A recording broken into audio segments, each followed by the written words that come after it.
Assalamualaikum warahmatullahi wabarakatuh. Sabahul khair, sabahul nur. Kaifa halukum? Bil khair, alhamdulillah. Selamat pagi anak-anak semuanya. Alhamdulillah semuanya dalam keadaan sehat walafiat dan tetap semangat belajar.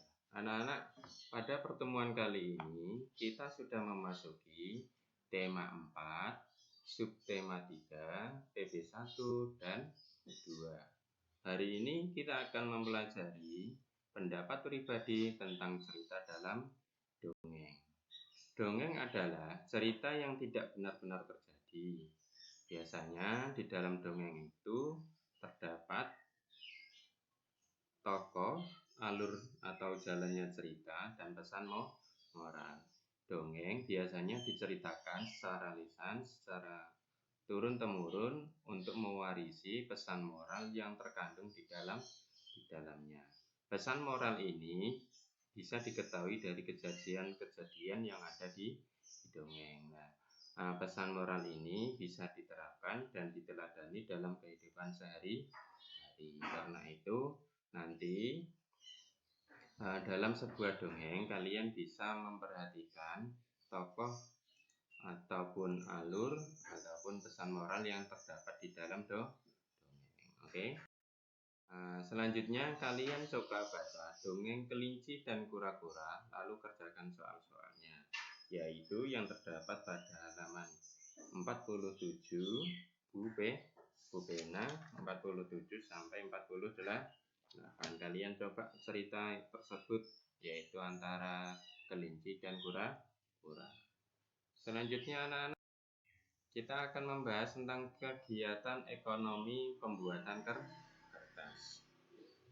Contoh kegiatan ekonomi yang memanfaatkan salah satu sumber daya alam hutan, yaitu pembuatan kertas. Kertas ini merupakan hasil dari kayu yang diolah. Coba kalian perhatikan skema pembuatan kertas. Yang pertama, kayu yang telah ditebang akan menjadi potongan kayu. Kemudian kayu itu dikupas, kulitnya diambil, kemudian kayunya ini dipotong kecil-kecil, yaitu menggunakan mesin atau digergaji. Kemudian langkah yang kedua, yaitu potongan kayu ini akan yang sudah menjadi kecil-kecil ini akan dicampur dengan bahan kimia menjadi pulp atau bubur kertas. Kemudian yang ketiga, pulp atau bubur kertas ini diberi pemutih supaya warnanya menjadi putih, ataupun bisa diberi warna yang lain, tapi paling banyak kertas yang kita manfaatkan itu berwarna putih. Kalau yang berwarna hijau, biru itu berarti diberi pewarna sesuai dengan warna yang diinginkan. Tapi karena kebanyakan putih, kita diberi warna putih. Langkah selanjutnya, pulp atau bubur kertas tersebut dimasukkan ke mesin pembuat kertas seperti ini. Dan yang selanjutnya yang kelima, yaitu kandungan air dalam pulp tadi dihilangkan dengan cara dimasukkan di dalam mesin press. Supaya apa? Supaya tersisa hanya kandungan kertasnya saja. Airnya itu kayak kalian memeras baju itu, kandungan airnya dilepaskan. Kemudian yang keenam, yaitu kertas dicetak untuk menghasilkan kertas dengan ketebalan tertentu. Nanti setelah itu kertas itu dicetak dengan ketebalan dan panjang dan lebar sesuai yang diinginkan atau yang dibutuhkan di pasaran nanti. Dan yang ketujuh, yaitu nanti kertas yang sudah siap digulung dan siap digunakan. Karena itu anak-anak, perlu kalian ketahui, setiap pembuatan kertas ini berarti kita akan menebang pohon. Karena itu kita harus hemat kertas, tidak boleh dipakai untuk bermain. Selanjutnya anak-anak, dampak eksploitasi hutan yang berlebihan. Eksploitasi itu apa sih? Eksploitasi adalah pemanfaatan sumber daya alam untuk memenuhi kebutuhan manusia. manusia. Jadi sumber daya alam itu yang kita manfaatkan itu namanya eksploitasi. Tapi eksploitasi yang berlebihan inilah yang mengakibatkan dampak negatif bagi lingkungan itu sendiri maupun untuk manusia. Nah, salah satu sumber daya alam yang sering dieksploitasi itu adalah hutan. Manusia melakukan eksploitasi hutan untuk kepentingan seperti apa? Membuka lahan untuk pertanian, pertambangan, pemukiman, dan lain sebagainya. Nah, ini dampak negatif ketika kita mengeksploitasi hutan yang berlebihan tanpa melakukan reboisasi, tanpa kita menanam hutan kembali. Yang pertama yaitu berkurangnya ketersediaan oksigen. Seperti yang kalian ketahui, hutan itu adalah penghasil oksigen. Makanya disebutkan hutan adalah paru-paru dunia. Makanya semakin lama bumi ini udaranya semakin panas karena banyak hutan yang ditebangi. Yang kedua yaitu menyebabkan suhu bumi semakin meningkat atau global warming, pemanasan global. Artinya apa? Artinya keadaan bumi itu semakin panas. Yang ketiga yaitu rawan terjadi bencana alam seperti banjir. Makanya ketika banyak hutan yang ditebangi itu bisa menyebabkan banjir karena ketika hujan, air hujannya tidak ada yang menyerap, yaitu para pohon tadi. Yang ada lagi yaitu berkurangnya sumber makanan dan hilangnya habitat hewan. Semakin banyak hutan yang ditebang, maka hewan-hewan langka yang seharusnya hidup di hutan, mereka itu tidak akan mendapatkan tempatnya lagi atau habitat aslinya. Kemudian apa yang harus dilakukan anak-anak? Kita wajib menjaga kelestarian hutan. Caranya bagaimana? Reboisasi, yaitu menanam hutan kembali, hutan yang gundul. Kemudian menerapkan sistem tebang pilih tanah, artinya yaitu pohon atau tanaman yang sudah siap saja yang kita kemudian ditanami. Selanjutnya anak-anak kita akan belajar makna sila ketiga dan simbolnya. Ayo, bagaimana bunyi sila ketiga?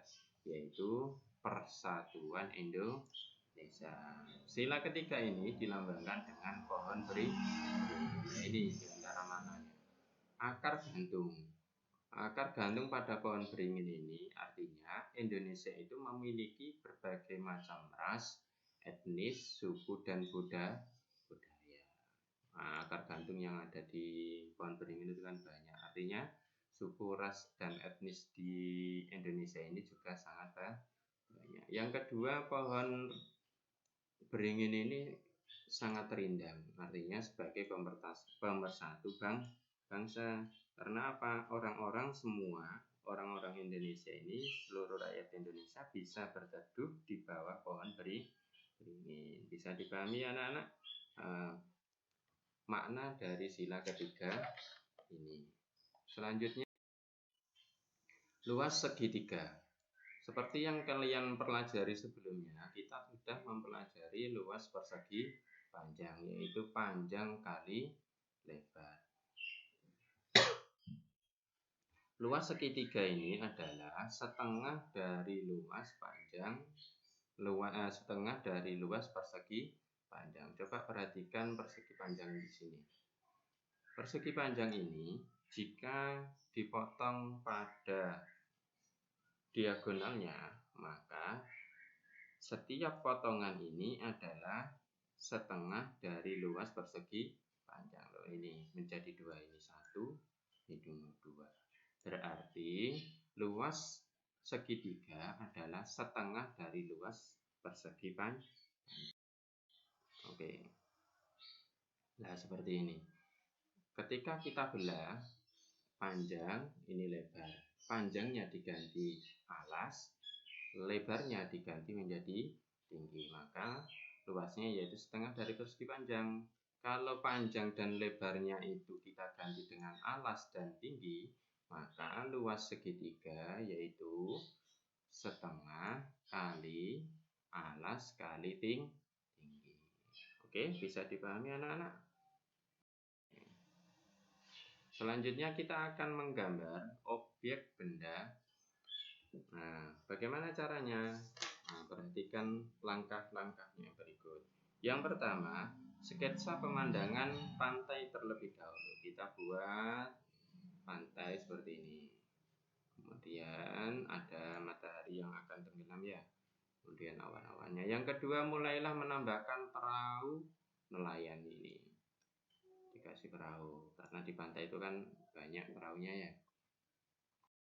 Langkah yang ketiga yaitu tambahkan sketsa tiang dan layar perahu. Di sini perahunya ditambah perahu layar. Ini perahu pada zaman dahulu anak-anak. Negara kita itu terkenal dengan negara maritim, sehingga banyak layarnya. Di sini pakai perahu layar. Yang keempat yaitu tambahkan lainnya. Misalnya pohon kelapa, di sini ada pohon kelapa. Ada juga hewan-hewan laut, bintang laut, kerang, dan lain sebagainya.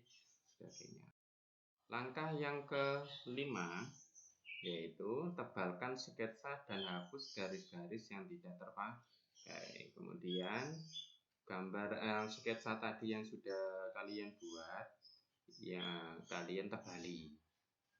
Gambar garis ataupun itu dihapusi yang kecil-kecil itu sehingga lebih tampak. Dan langkah yang terakhir yaitu warnai gambar yang telah dibuat dengan alat pewarna. Bisa kalian pakai krayon, spidol warna, dan lain sebagainya. Demikian anak-anak pembelajaran hari ini. Tetap semangat belajar dan jaga kesehatan. Oke, kita akhiri pembelajaran hari ini dengan bacaan Alhamdulillahirabbil alamin. Wassalamualaikum warahmatullahi wabarakatuh.